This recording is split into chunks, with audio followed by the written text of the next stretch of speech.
All right, welcome back. You're still watching Morning Cafe on TV 47. Being a Friday, we want to switch gears and talk about something else which is quite interesting. And it's about volunteerism and how many people understand the concept. To help us in this conversation this morning, we're very much privileged to have, and let me start with the gentleman, Mesha Kodede, who's a familiar face on Morning Cafe. He wears many hats, but today is here in his capacity as the National Chairperson, Volunteer Involving Organization Society of Kenya. It's good to have you in studio. Karibu sana. Thank you, Fred. Also with us this morning is Dr. Lynette Ochuma, who's the Acting Secretary, Directorate of Social Development, Government of Kenya. Karibu, Dr. Ochuma. Thank you so much. So to start us off, kindly, briefly share with us what the International Year of Volunteerism for Sustainable Development means to you personally. We do understand that there's a whole concept on volunteerism that we rarely get to talk about. And I start with you, Meshach.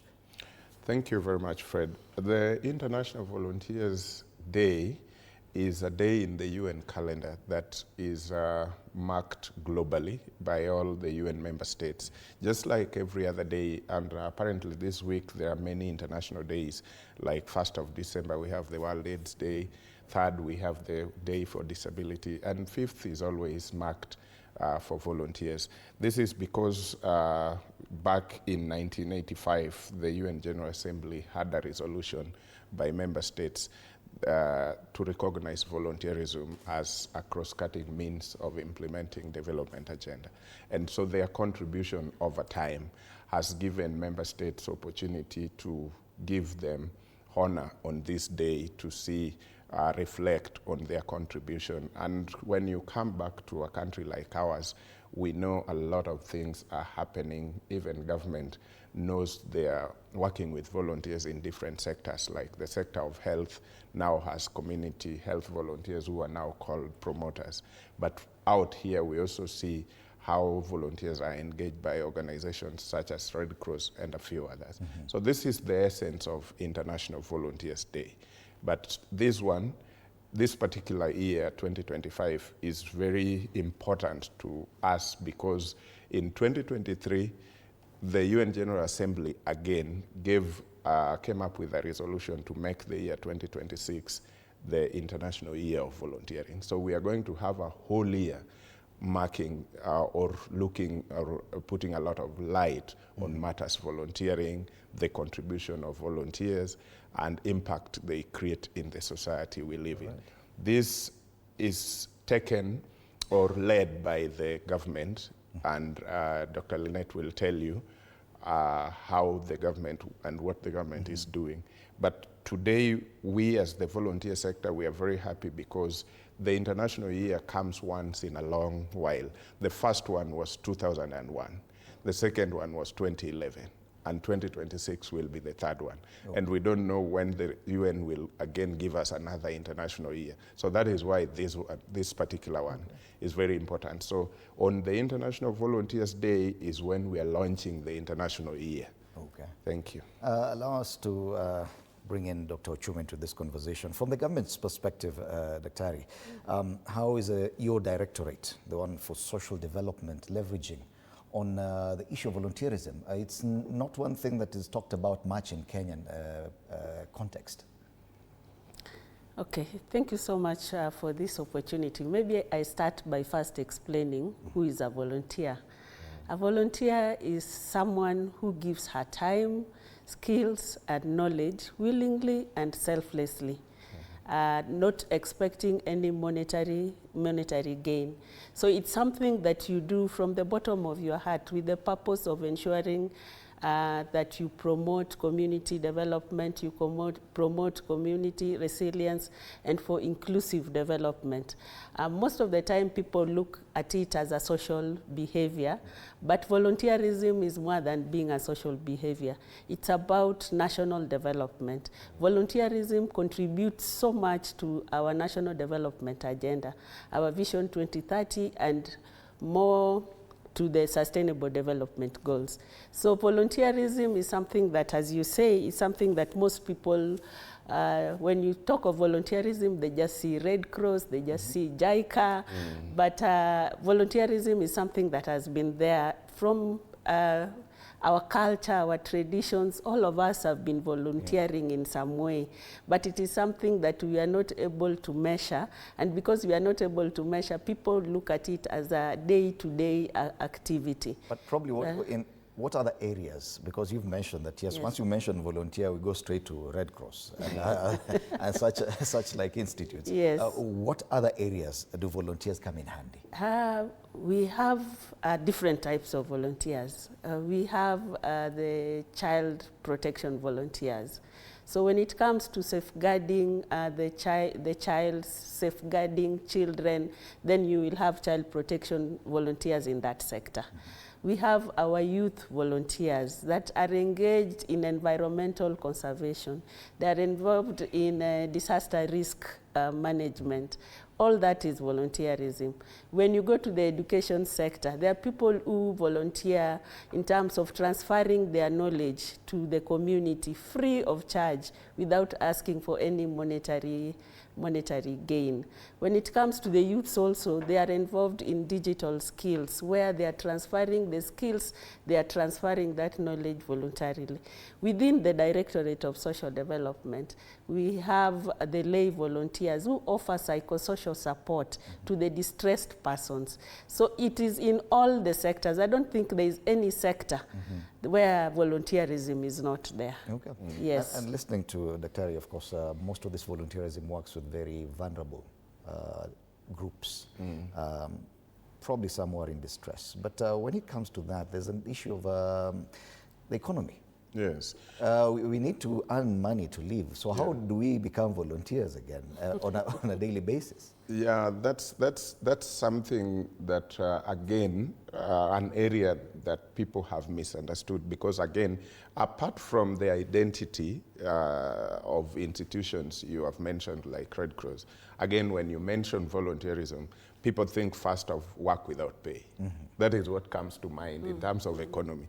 But for us, it is not work without pay. It is a social behavior, something that you, like now Dr. Linetti is acting secretary in the ministry, but would say, I want to give my 2 hours every month away from the work I do for pay where I'm employed. I would want to do this for my community or for this kind of people in the society, my 2 hours in a week. So it does not end up like something you do to gain, you do out of love. So what we do, again, and right now the ministry is leading us to review the national volunteering policy, and after the policy there will be national legislation on matters volunteerism. Those will safeguard the space of volunteering so that organizations like the ones I am leading do not end up by any chance exploiting the goodwill that somebody came with. So we do not want our country to end up with organizations or institutions replacing volunteerism or making volunteerism as, let's say, free labor.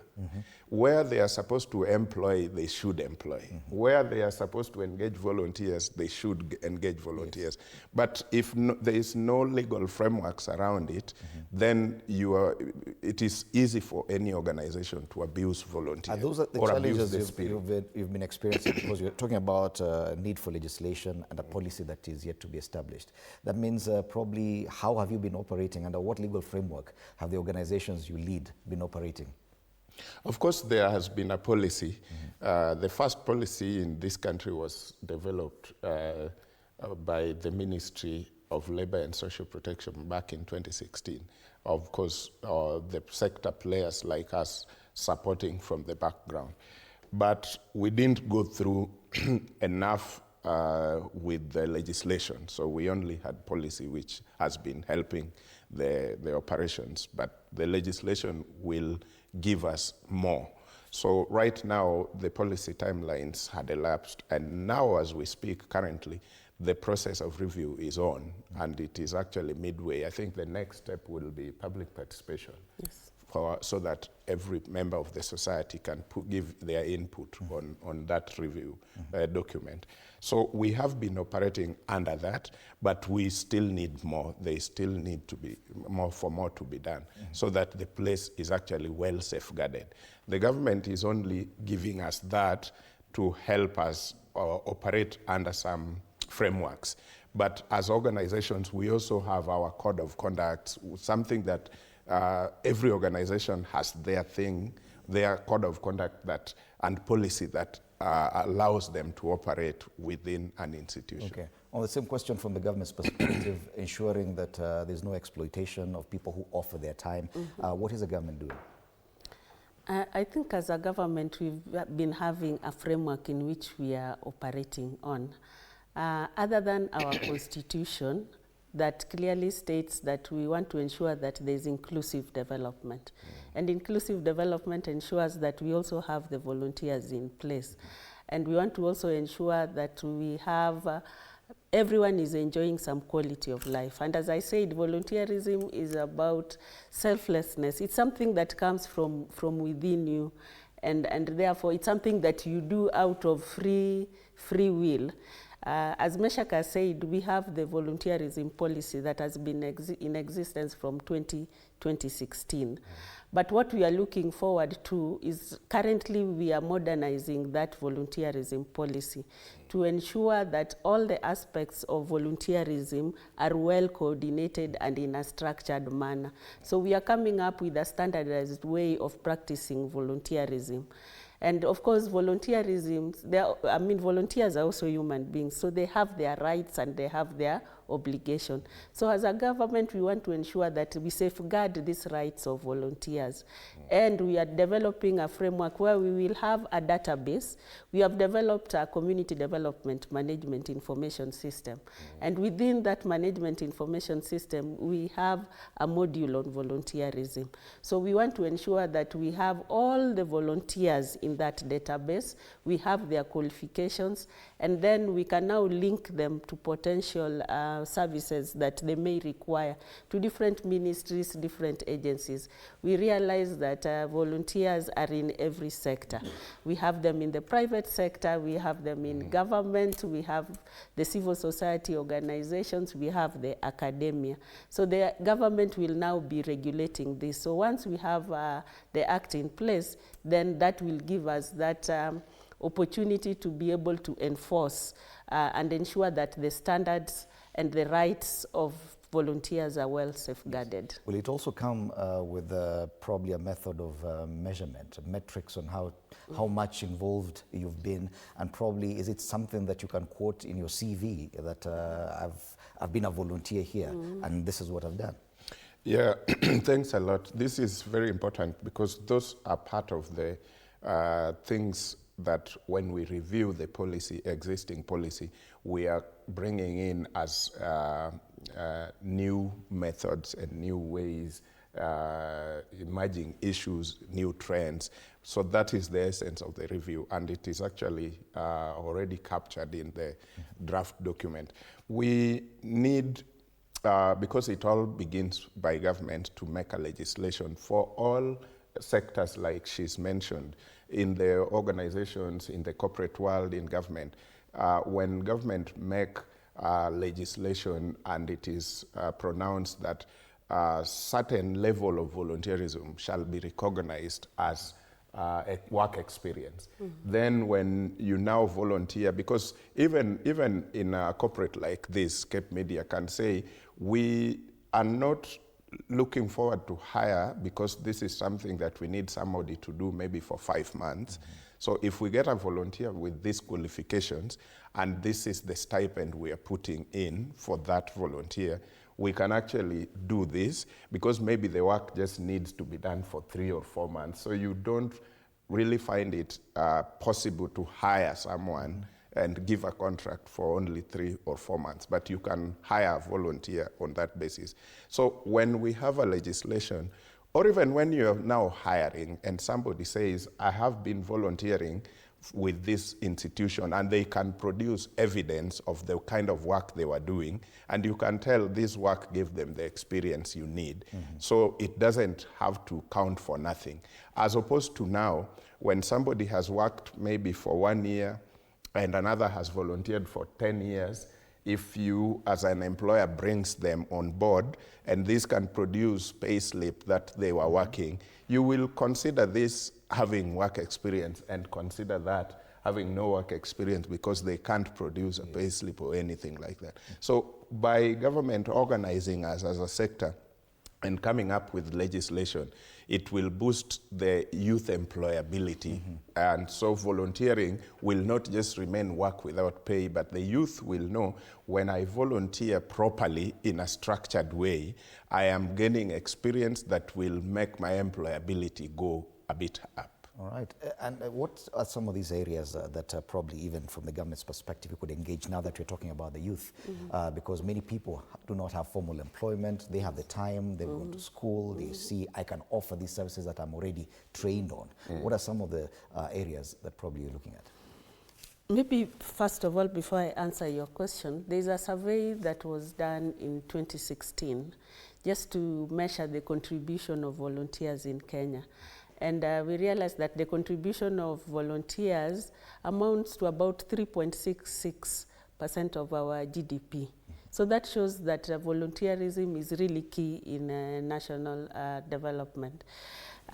Usually when we advertise for posts as government, one of the key qualities that we are looking for, qualifications that we are looking for, is that you must be having some experience. And volunteerism is considered as an experience. And as I said, we are in all sectors. When you talk of community health volunteers, initially they were called community health volunteers, but now they are called community promoters. Within the Directorate of Social Development, we have people who are volunteering their services. In our case, we call them lay volunteers, lay councillor volunteers. So in every sector, you will find people who are volunteering their services. And that is key in terms of, because every contribution matters.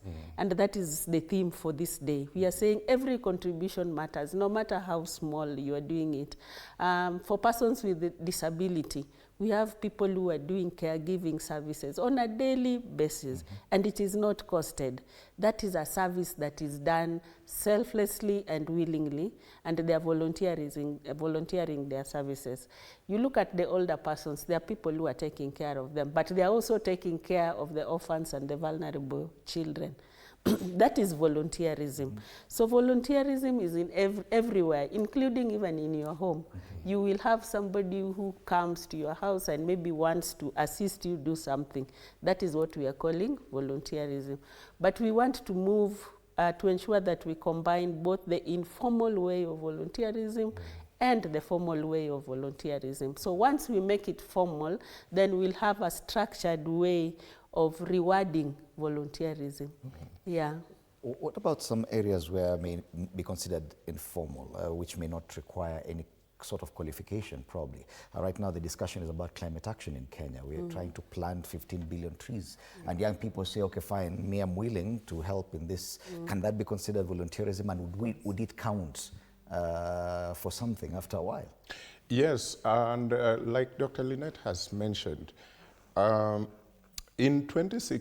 before 2016 or around there, actually 2016 going into 2017 when we attempted, and Kenya is the only country in this region among the very few who have made good attempts to quantify the contribution of volunteers to the GDP. And we realized that the informal volunteering is much bigger, maybe 10 times bigger than the formal, because the formal means, like now some of my member organizations, you'll talk about UN volunteers, they probably will be having around 500 volunteers for the UN across the country. VSO may be having maybe 1,000 or so. It's only Red Cross that has got huge number of volunteers because of their structure, and they are based in every county. So you realize the people who wake up every morning to visit some children's home out of goodwill, and they are making these children comfortable, and they are persistent. They are actually volunteering, but it is very difficult to capture their contribution, even though that small contribution or action matters. But it is difficult for us from this other end to capture that contribution because they are not an entity. So it is easier for us to go to Red Cross and know what they are doing and capture that in the data. It is easy for government to approach VSO, capture that data. But it is not very easy for government to know that Meshach individually was supposed to celebrate his birthday and mobilized friends and community, and we went and did something really big. Because we are not an entity, we are just individuals. So the informal is big, it is happening, but very difficult for us to capture. So what we are doing, we are giving ourselves an area of imagination. So when we capture the formal one, and the formal one was talking about, back in 2017, 3.66% of the GDP, then it gives us opportunity to imagine the informal and the contribution that is therein. All right. Finally, what should we expect in this International Year of Volunteerism for Sustainable Development? There's a lot that we have planned. One of the things that we want to do, we want to ensure that we have mobilization and campaigns that will ensure that we recognize the contribution of volunteers. So we want to give them that visibility. And this will be driven by the volunteers themselves. We have come up also with activities on climate action. We want to ensure that we engage everyone in climate action on a volunteerism basis so that we'll be able to be contributing to our development agenda. We also want to ensure that we engage the youths. We engage them in the digital space so that the youths are very energetic, and because of unemployment, you'll find most of them are idle. So we want to direct that energy to ensure that they are able to volunteer their services. And with volunteerism, there is a lot of benefits that comes with it. So we will have different community initiatives in all sectors, in education, in health, in community development. We also want to ensure that within that year in Kenya, we will have our volunteerism policy finalized, and so that we can now start with our volunteerism bill. So we want to ensure that we have different legislations on volunteerism. And this will make our community to be resilient, to be cohesive, and also will be able to achieve the sustainable development goals. Yes. Thank you. Anything to add briefly? Yeah, just to paint a picture of today. Today we are going to be at the UN offices in Nairobi, and we are led by the ministry, and we have brought other government departments, organizations, corporates under one roof. In this, as we mark the International Volunteers Day, we will be launching the International Year of Volunteering. And we have this, we would call, quote unquote, captain of industries to sign, or we have a call to action which was developed globally, and we have more than 14,000 voices of volunteers that came up with this. And the call to action has got three things. We need recognition of volunteers globally because of the kind of contribution and impact they're making. We need support from governments, corporates, organizations, and I am happy to mention Cape Media has been one of the corporates in Kenya who have supported volunteerism in a big way when we had the Good Deeds Day, which ended up planting about 21,000 trees, including mangrove restoration in Mombasa, and they tried to put light on every action that matters. And thank you, Cape Media. So we are looking at industries like private sector, organizations, government, to sign a wall of action that they will recognize volunteerism as a cross-cutting means of implementing development agenda. They will support volunteerism, and they will safeguard the space of volunteerism. So that is the launch, about the launch today. Yes, So, only 30 seconds. We'll out of time. Yes, the State Department for Social Protection has been taking the leadership, and our our Cabinet Secretary, Honorable Alfred Mutua, and our Principal Secretary, Joseph Motari, have taken the leadership, and even today they will be there to participate in person and taking that leadership. So as a State Department, we are committed to ensure that we give volunteerism the space that they deserve. Right. Yes. Thank and our member organization, Kenya Red Cross, is turning 60 today, 60 years. Yes. International Volunteers Day. That is the day we're marking today. It is a UN-recognized day, and that's why we have these great people here. Dr. Lynette Ochuma, Acting Secretary, Directorate of Social Development, and Mesha Kodede, National Chairperson, Volunteer Involving Organization Society of Kenya. Yes, today is International Volunteers Day. It is also it will also mark the beginning of the International Year of Volunteerism for Sustainable Development. My name is Fred Indemuli. After the break, we suspend normal programming to bring you a live event at the Mount Kenya University 28th graduation ceremony. Good morning.